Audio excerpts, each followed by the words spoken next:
warahmatullahi wabarakatuh. Waalaikumsalam warahmatullahi wabarakatuh. Wah, kelihatannya hari ini sangat semangat sekali ya. Oke, sebelum kita mulai pelajaran, Saka pimpin doanya. Duduk siap. Sebelum belajar berdoa menurut ajaran kepercayaan masing-masing. Berdoa mulai.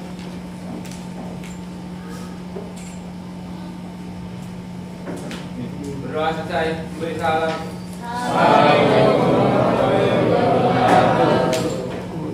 Oke, waalaikumsalam warahmatullahi wabarakatuh. Saya absen dahulu ya. Abdul, Adi, ada Pak. Dani, Aisyah. Aisyah ada? Aul, Excel. Selanjutnya Bapak mau tanya, ada yang tahu hari ini kita akan mempelajari materi apa? Ya. Oke. Yang di belakang apa nggak terlihat? Ya. Oke, pada hari ini kita akan belajar tentang sistem pencernaan manusia. Setelah materi sebelumnya kita mempelajari tentang zat makanan, terus menyusun makanan, menu sehat, dan juga kita telah menghitung BMI dan BMR. Sekarang kita akan mempelajari pada poin yang keempat, struktur dan fungsi penyusun pada pencernaan manusia. Oke. Pada pembelajaran kali ini, tujuan pembelajarannya yaitu yang pertama, menyebutkan dan menjelaskan serta menganalisis fungsi organ-organ yang terdapat dalam sistem pencernaan. Yang kedua, mengidentifikasi dan menganalisis pencernaan, kelenjar-kelenjar pencernaan beserta dengan fungsinya. Oke. Kita telah mempelajari tentang materi makanan dan menu makanan sehat. Makanan dicerna manusia itu tujuannya untuk mendapatkan energi. Oke, bagus. Nah, tapi kalian tahu gak sih organ-organ apa yang berperan untuk mengolah makanan ini untuk menjadi energi? Nah, pada pelajaran kali ini kita akan membahas itu semua. Nah, pencernaan makanan manusia itu diibaratkan seperti ketika perjalanan kita ke suatu tempat menggunakan itu bis ataupun kereta. Yang pertama didahului kita berangkat ke terminal ataupun ke stasiun. Nah, begitu juga pertama makanan akan kita makan melalui mulut. Nah, mulut ini diibaratkan seperti terminal di mana kita melakukan. Menurut Saka, sistem pencernaan itu seperti apa? Sistem organ yang melakukan atau mengolah makanan agar dapat diserap nutrisinya untuk menjadi energi. Oke, tepuk tangan untuk Kenny dan Saka. Sistem pencernaan. Makanan yang kita makan dicerna melalui saluran spesifik yang dimulai dari rongga mulut dan berakhir di anus. Saluran ini disebut dengan saluran pencernaan. Saluran pencernaan terdiri dari bukal cavity atau rongga mulut, Ronggongan, Lalu, lambung. Lambung ini ya? ya, Ini lambung. terus, Lambung. nah, Usus halus. terus, Usus besar. terakhir. Anus. Oke, tepuk tangan buat Saka. Makan pH mulut. Nah, ludah disekresikan kelenjar ludah. Ada yang tahu kelenjar ludah itu seperti apa? Ayo. Tadi ada minor dan mayor. Oke. Kalau kelenjar minor itu berfungsi untuk menghasilkan enzim lipase dan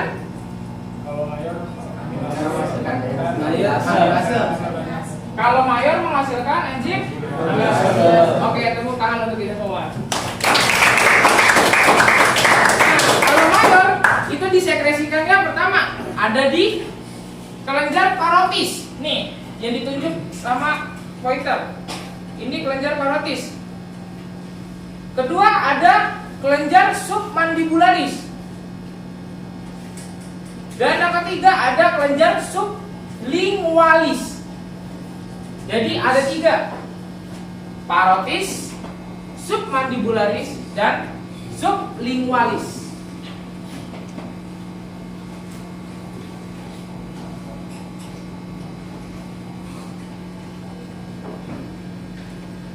Oke, selanjutnya ada kerongkongan.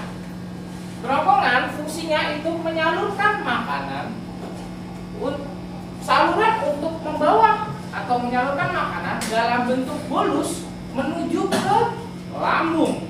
Ini, lihat. Jadi dari sini langsung dikirim ke ini lambung. Nah, bolus digerakkan di sepanjang saluran esofagus menuju lambung karena adanya gerakan peristaltik. Ada yang pernah mendengar gerakan peristaltik? Itu apa? Apa itu? Gerakan meremas. Oke.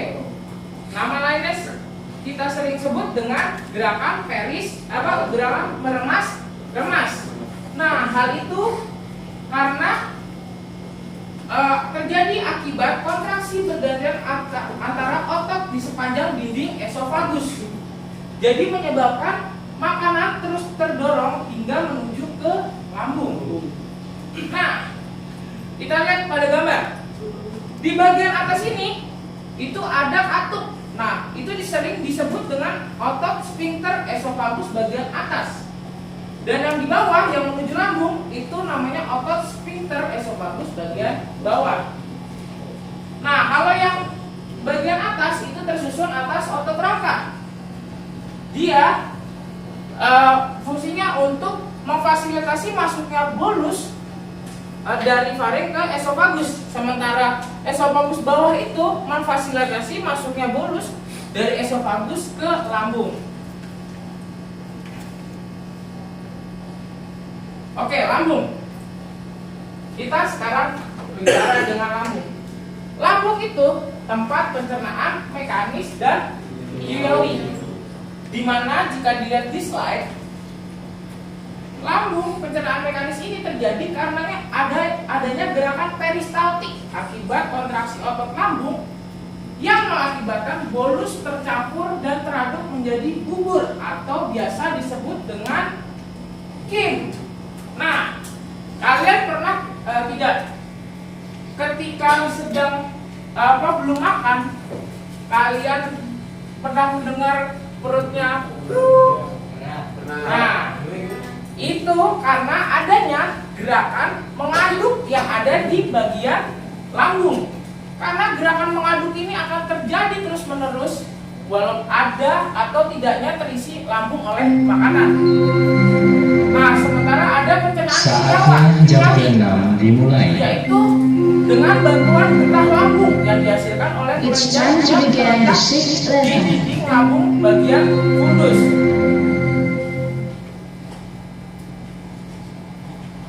Kalau ini adalah struktur lambung. Yang pertama, bagian 1 itu adalah kardia. Ini bagian lambung atas dekat dengan jantung. Lalu ada fundus, bagian lambung yang membulat. Lalu ada 3 pilorus yang di bawah, lambung bawah dekat dengan usus. Nah, lambung itu bentuknya berlekuk atau yang disebut dengan ruge. Nah, di atas ini ada sphincter esofageal. Fungsinya apa? Fungsinya yaitu untuk menahan makanan yang sedang dicerna oleh lambung agar tidak kembali ke esofagus. Nah, sedangkan yang nomor 6 ini adalah sphincter pylorus bagian bawah. Artinya menahan makanan yang sedang dicerna oleh lambung agar Oke. Nah, selain tadi organ ada enzim. Pertama ada ptyalin, yaitu penghasilan kelenjar ludah. Tempat bekerjanya di mulut. Dia mengubah amilo menjadi maltosa. Kemudian ada pepsin. Dia merongga protein menjadi pepton. Kemudian ada renin, menggumpalkan kasein yang terdapat dalam susu. Amilase, mengubah zat tepung menjadi gula. Lipase, mengubah lemak menjadi asam lemak dan gliserol. Trypsin, mengubah protein menjadi peptida dan asam amino. Oke, sekarang kalian berkelompok berdiskusi mengerjakan lembar kerja peserta didik.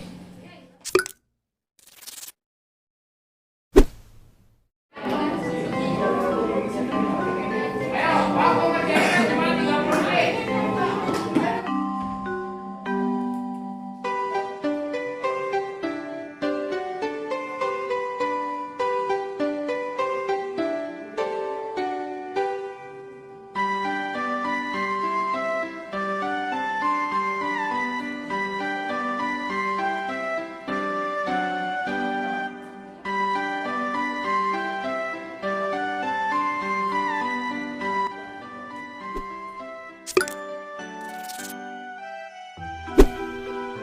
Kelompok 4 akan mempresentasikan hasilnya.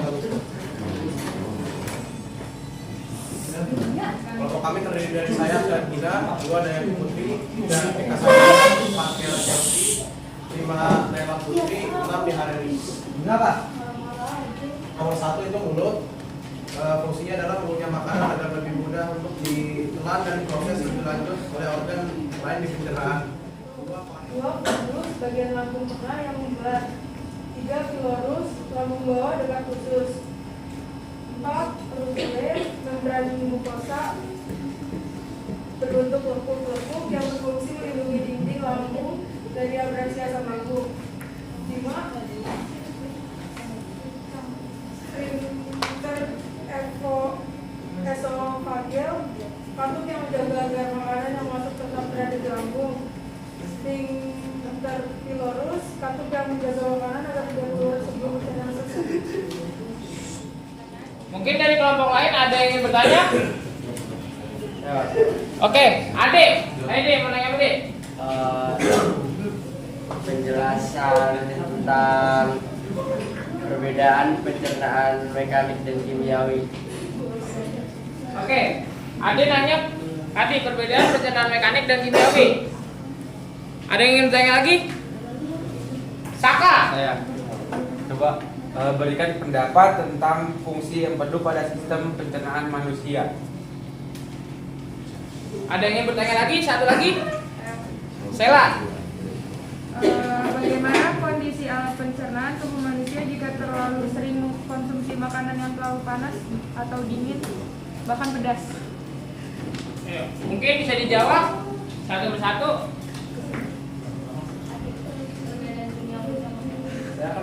Saya akan menjawab pertanyaan Ade, apa perbedaan pencernaan kimiawi dan pencernaan mekanik. Kalau pencernaan mekanik itu kita memakai enzim, terus waktu membuka bentuk makanan kayak apa tuh, kayak menggigit atau sebagainya. Terus kalau kimiawi itu mengubah bentuk makanan menggunakan enzim. Apa jelas, Adik? Jelas. Terima kasih. Oke. Saya izin menambahkan. Kalau yang mekanik itu tidak melibatkan enzim. Kalau yang kimiawi itu melibatkan enzim pencernaan.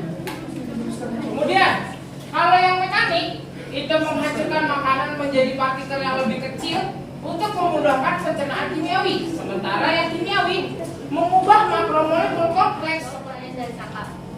Empedu itu memiliki peranan penting dalam sistem pencernaan. Empedu itu adalah cairan berwarna hijau kekuningan yang mengandung pigmen bilirubin, biliverdin, urobilin yang diproduksi dan disekresikan oleh organ hati untuk kemudian disalurkan ke dalam duodenum atau usus 12 jari.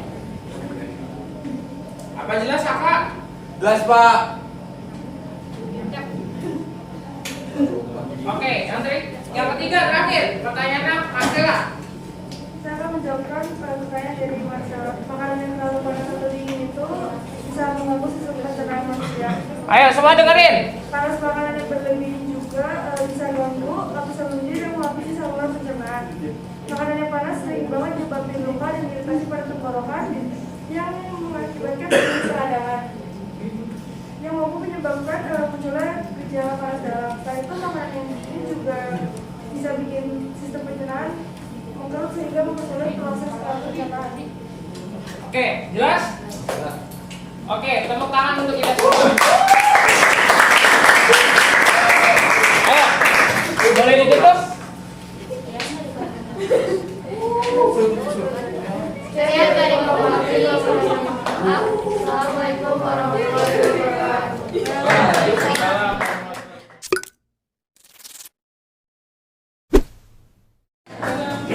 Oke, dari kesimpulannya pada pagi hari ini adalah, ayo ada yang bisa menyimpulkan? Simpulin siapa yuk? Fungsi sistem pencernaan adalah menerima dan mencerna makanan.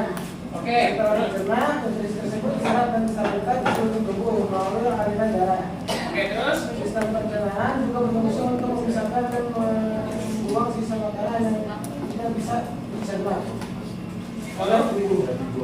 Alat yang berfungsi dalam proses pencernaan diantaranya mulut, kerongkongan, lambung, usus halus, usus besar, dan halus. Oke, tepuk tangan buat Satrio. Oke, kesimpulannya adalah yang pertama, pencernaan pada manusia dibagi menjadi pencernaan mekanik dan pencernaan kimiawi, di mana pencernaan mekanik tidak melibatkan enzim, sedangkan pencernaan kimiawi melibatkan enzim. Lalu, sistem pencernaan manusia terdiri dari mulut, kerongkongan atau esofagus, lambung, usus halus, usus besar, dan anus. Nah, terakhir kelenjar pencernaan terdiri dari atas kelenjar ludah atau saliva, pankreas, dan hati yang berperan untuk menghasilkan enzim atau getah pencernaan sehingga lebih mudah diserap oleh tubuh. Oke, sekarang duduk ke bangkunya dan mejanya masing-masing, kita evaluasi.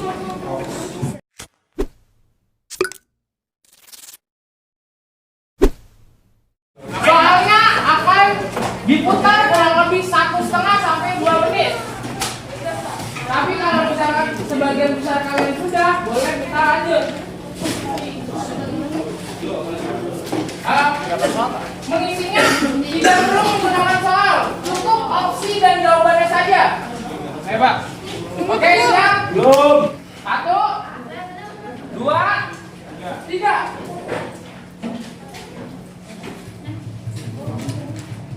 Nomor 1. Enggak. Lambung menghasilkan asam lambung yang berfungsi untuk A. Membantu mencerna makanan menjadi partikel yang lebih kecil. B. Membantu pergerakan makanan melalui lambung. C. Memecah makanan secara kimiawi. D.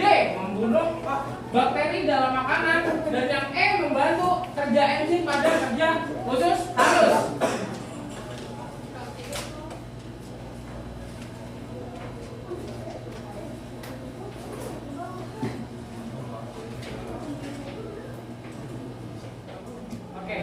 Terima kasih. Wassalamualaikum warahmatullahi wabarakatuh.